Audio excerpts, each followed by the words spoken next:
ഒരു normal day in my ലൈഫിന്റെ വിശേഷമാണ് കേട്ടോ. മോന് സ്കൂൾ വിട്ട് കഴിഞ്ഞാൽ അന്നത്തെ ദിവസം ഞങ്ങൾക്ക് പ്രത്യേകിച്ച് വേറെ ഒരു പണിയില്ലെങ്കിലും ഞങ്ങളിങ്ങനെ കാറിൽ കയറിയിരുന്ന് ഒന്ന് കറങ്ങാനിറങ്ങും. യാതൊരുവിധ പ്ലാനും ഉണ്ടാവില്ല. വഴിയരികിൽ എന്താണോ കാണുന്നത്, നമ്മുടെ ശാന്തനു ചേട്ടൻ പറയുന്ന പോലെ വഴിയരികിൽ കണ്ടതാണ് എന്ന് പറയുന്നത് പോലെ എന്താണോ കാണുന്നത് അതാണ് ഞങ്ങളുടെ അന്നത്തെ പ്ലാൻ. ഞങ്ങൾ വീട്ടിൽ നിന്ന് ഇറങ്ങി കുറച്ച് മുന്നോട്ടെത്തിയപ്പോഴേക്കും നീതിയുടെ ഒരു ലാബ് കണ്ടു. അപ്പം ഞങ്ങൾ 2 പേരും ബ്ലഡ് ടെസ്റ്റ് ചെയ്യാൻ വേണ്ടിയിട്ട് ഇറങ്ങി.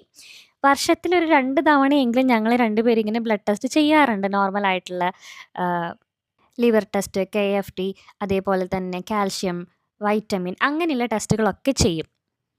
മുടങ്ങാതെ കുറച്ച് വർഷങ്ങളായിട്ട് കൊണ്ടുപോകുന്നൊരു ശീലം കൂടിയാണത്. അതിനുശേഷം പ്ലാനിൽ ഉണ്ടായിരുന്നൊരു കാര്യം ചെയ്യാൻ വേണ്ടി പോയി. ഗ്യാസ് എടുക്കണമായിരുന്നു.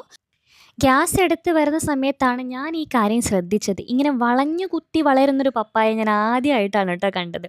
അങ്ങനെ പ്ലാനിംഗ് ഒന്നും ഇല്ലാണ്ട് ഞങ്ങൾ വീണ്ടും യാത്ര തുടർന്നു. ഈ യാത്ര എത്തി നിന്നത് ഒരു പ്ലാന്റ് നഴ്സറിയിലാണ്. എന്തേലും പച്ചക്കറി തോട്ടത്തിലേക്കുള്ള ചെടികൾ വാങ്ങിക്കുക എന്നുള്ളൊരു ഉദ്ദേശത്തിലാണ് അവിടെ ഇറങ്ങിയത്. പക്ഷേ പ്ലാനിംഗ് ഇല്ലാത്തതുകൊണ്ട് അതൊന്നുമല്ല നടന്നത്. ഇൻഡോർ ചെടികൾ വാങ്ങിക്കണമെന്ന് ചെറുനേട്ടന് നല്ല ആഗ്രഹം ഉണ്ടായിരുന്നു. പച്ചക്കറി തോട്ടത്തിലേക്ക് എന്തെങ്കിലും വാങ്ങിക്കണമെന്ന് എനിക്കും ആഗ്രഹം ഉണ്ടായിരുന്നു.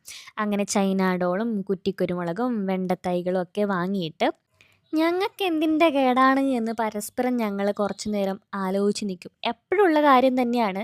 ഒരു പ്ലാനിങ് ഇല്ലാണ്ട് പുറത്തിറങ്ങും. വിചാരിച്ചതിൽ കൂടുതൽ കാശ് ചിലവാക്കിയിട്ട് അങ്ങ് വരും. പിന്നെ ഒരു കുറ്റബോധമാണ്. ഇനിയെങ്കിലും എവിടെയെങ്കിലും പോകുമ്പോൾ പ്ലാൻ ചെയ്തു പോന്നു. പക്ഷെ നടക്കാറില്ല. ഇത് തുടരും.